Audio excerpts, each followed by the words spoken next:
September 22nd, 2025, the northern Philippines awoke to hell on Earth. In less than 2 minutes, dawn's quiet was obliterated as Super Typhoon Nando, internationally called Ragasa, slammed ashore with the unrelenting power of a Category 5 monster. Winds screamed past 165 miles per hour, ripping walls off concrete homes, snapping transmission towers like matchsticks, and hurling vehicles through the air as if they were toys. Entire coastal villages vanished beneath walls of water while mountainsides tore loose in avalanches of mud and rock, burying communities alive. The nation's lifelines collapsed in an instant. Power grids disintegrated, communication lines snapped, and millions were plunged into darkness, cut off from the world.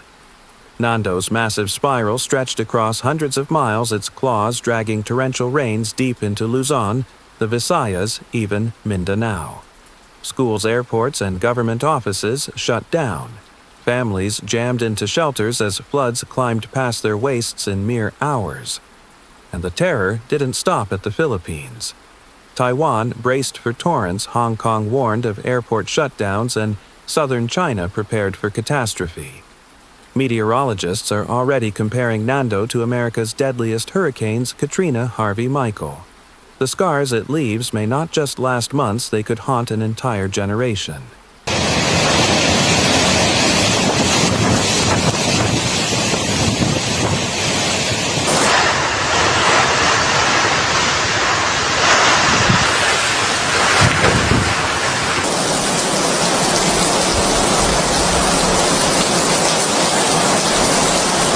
In the early hours of September 22nd, the Philippines was thrust into chaos as Super Typhoon Nando, known globally as Ragasa, roared ashore with catastrophic force.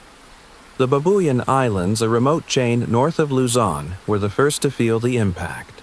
Winds howled past 165 miles per hour with gusts nearing 185, the raw power of a Category 5 hurricane tearing everything in its path. Entire villages were swallowed as storm surges thundered inland, devouring coastal roads and tossing fishing fleets into the open sea. Satellite imagery revealed a monstrous circulation spanning hundreds of miles, its spiral bands dragging torrents of rain deep into the country's interior. Within minutes, concrete homes cracked open, wooden houses splintered into fragments, and transmission towers folded like paper. The ordinary hum of life motorcycles, radios, children walking to school was silenced, replaced by one unrelenting sound, the howl of the storm. Overcrowded evacuation centers, churches, and schools overflowed with terrified families, while rescue crews fought to reach them through a maze of flooded streets and debris-choked highways. For the Philippines, sitting on the front lines of the world's most violent typhoon belt, Nando was another brutal reminder of its deadly exposure. By mid-morning, the nation ground to a standstill. The government suspended classes, offices, and all public transit as the scale of destruction became undeniable. In Metro Manila, a city of more than 13 million, the usual gridlocked streets turned ghostly silent flights were canceled, and ferries left thousands stranded in ports. Officials issued desperate pleas for coastal residents to evacuate, warning that surges could erase entire villages from the map. In the north, families scrambled onto trucks and tricycles carrying what little they could before floodwaters rose higher. Parents lifted children above the torrents. Elderly residents clung stubbornly to homes they feared abandoning forever. Reports described scenes of panic as shelters overflowed. Food ran short, and communication lines collapsed. For millions, Nando was not just another storm, it was a paralyzing force that halted the nation, tested its resilience, and etched fear into memory.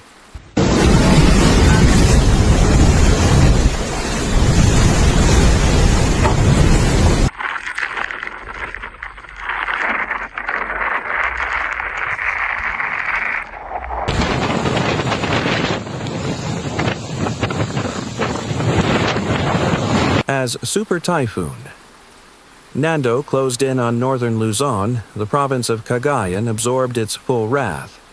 Inapari and Gonzaga walls of water slammed into seawalls, tearing fishing boats to splinters and hurling seawater into the streets like tidal rivers. power lines buckled and snapped, plunging entire districts into darkness as transformers erupted in violent blue flashes. Solid, concrete homes trembled under the pressure while wooden and tin shacks folded instantly, leaving terrified families scrambling for higher ground. On the Babuyan Islands, directly in the storm's crosshairs, all communication with the mainland was severed within hours. The silence sparked fears of devastation too vast to measure. Early reports painted scenes of chaos: uprooted trees, choking highways, government buildings peeled apart by the wind, floodwaters tossing cars like helpless toys. Rescue units fought to move forward, but were halted by wreckage and collapsing bridges, forcing stranded villagers to depend on neighbors for survival. One haunting story emerged from Claveria, a mother clutching her 2 children as their home flooded, clinging desperately to a floating refrigerator until rescuers arrived. In Tuguegarao, hospitals overflowed with the injured victims of flying debris, falling walls, and sudden flash floods as doctors stitched wounds under the dim light of generators. By midday, officials reported dozens wounded, countless families displaced, and a grim acknowledgement this was already among the fiercest storms Cagayan had seen in years.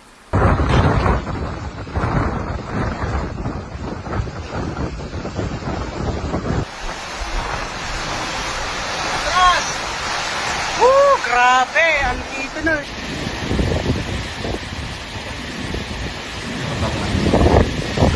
While Northern Luzon staggered under Ragasa's most violent blow, the storm's reach stretched far beyond its landfall zone. Its monstrous circulation supercharged the southwest monsoon, the habagat, unleashing a deluge that engulfed half the country. In Metro Manila, floodwaters rose with terrifying speed, spilling over clogged drainage canals and drowning busy highways until they resembled rivers of stalled, half-submerged vehicles. By dawn, districts across Quezon City and Manila proper were waist-deep in filthy water, forcing commuters to abandon cars and wade through the currents just to reach safety. Schools, shuttered businesses bolted their doors, and the nation's financial hub of Makati fell into an unnatural silence. Further south, disaster multiplied.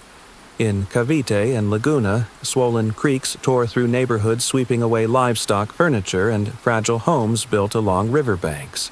In the Visayas, Iloilo's vibrant markets vanished beneath rushing brown water, stranding residents on rooftops for hours. On Negros Island, hillsides collapsed into mudslides that buried roads and severed mountain villages from the outside world. Even Mindanao, hundreds of miles from the eye of the storm, was not spared. Rivers burst their banks, flooding farmland and driving vulnerable rural families into makeshift shelters. Across the archipelago, hundreds of thousands poured into evacuation centers, gymnasiums, schools, and churches transformed overnight into crowded lifelines. Families huddled on mats, clutching plastic bags with the few belongings they managed to salvage. Children cried from hunger and fear as relief crews rushed to distribute bottled water and sacks of rice. Yet, within hours, supplies ran dangerously low. By evening, the scope of Ragasa's grip was undeniable. More than 2 million Filipinos across Luzon, the Visayas, and Mindanao had been touched by its rain, wind, and fury. It was not just a typhoon striking a coastline, it was a vast, countrywide siege. A storm that drowned entire regions under its shadow and left a nation gasping for relief.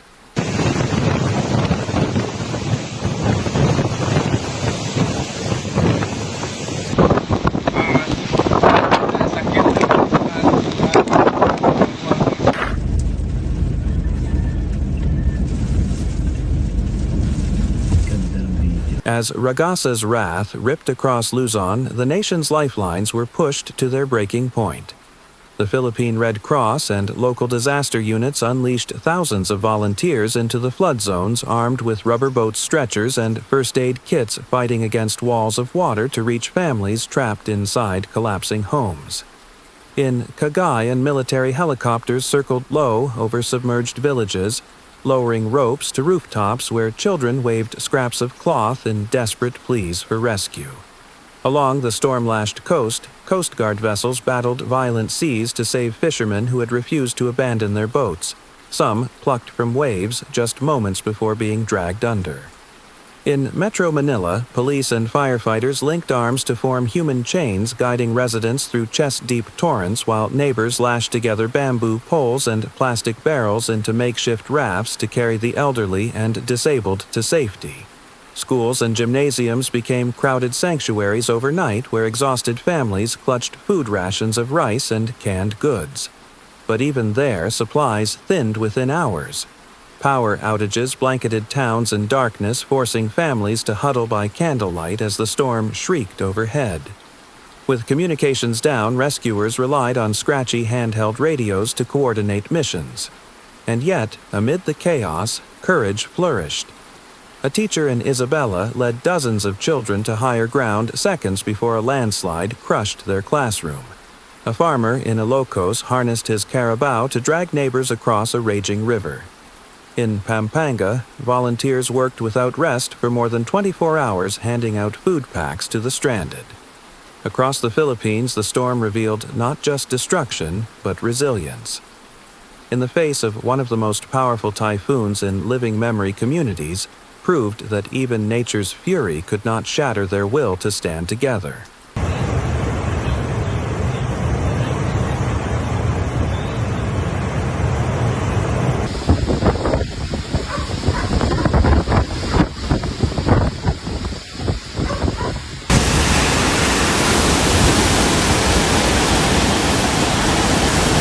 As Ragasa churned northward toward China, the devastation it left across the Philippines came into horrifying focus. In Northern Luzon, entire villages were wiped from the map. Homes crumbled beneath winds topping 125 miles per hour, while corrugated roofs were ripped away and flung into the distance like scraps of paper. Power grids collapsed under the strain, leaving millions in darkness, and communication lines remained severed in the hardest-hit provinces. Farmers watched in despair as rice paddies and cornfields harvests that represented months of labor disappeared beneath floodwaters, raising fears of food shortages in the weeks ahead. Roads that once connected remote towns to major cities lay buried under landslides, cutting off survivors and stalling relief convoys. Inside overcrowded evacuation shelters, families clung to one another, stripped of everything but the clothes on their backs. Aid workers described scenes of anguish, children crying for lost relatives, elderly survivors too weak to stand while waiting for medicine, and volunteers struggling to stretch dwindling supplies of rice and clean water. Economists warned of damages soaring into the billions of dollars from shattered infrastructure to paralyzed trade routes. And climate scientists sounded the alarm. Once again, storms like Ragasa are no longer rare. They are the new face of a warming planet fueled by rising seas and hotter oceans. For survivors, this was not just another typhoon. It was a haunting reminder of fragility, a brutal warning that stronger defenses, sharper preparedness, and global cooperation are no longer optional. They are the only shield against a future of escalating fury.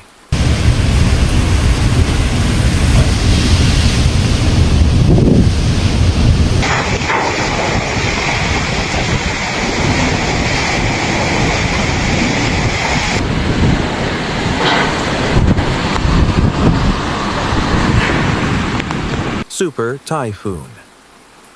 Ragasa has once again exposed how fragile humanity remains in the face of nature's most violent forces.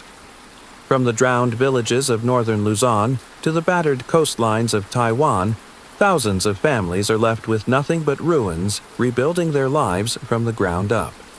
And as Ragasa churns toward southern China, the question is no longer simply where it will strike next, but how entire nations can recover from the staggering losses it leaves in its wake. These stories of survival courage and heartbreak stretch far beyond borders. They remind us that natural disasters are not the burden of one country alone. Their warnings echo across the globe. Each storm is a test not just of infrastructure, but of humanity's resolve to adapt, prepare, and stand together against a future of escalating extremes. If this report opened your eyes, don't let it stop here. Hit the like button, share this video with friends and family, and subscribe so you never miss our coverage of the world's most extreme events. And now we ask you, do you believe the world is truly ready for the age of superstorms? Or are we still underestimating nature's power? Share your thoughts in the comments. Your voice matters.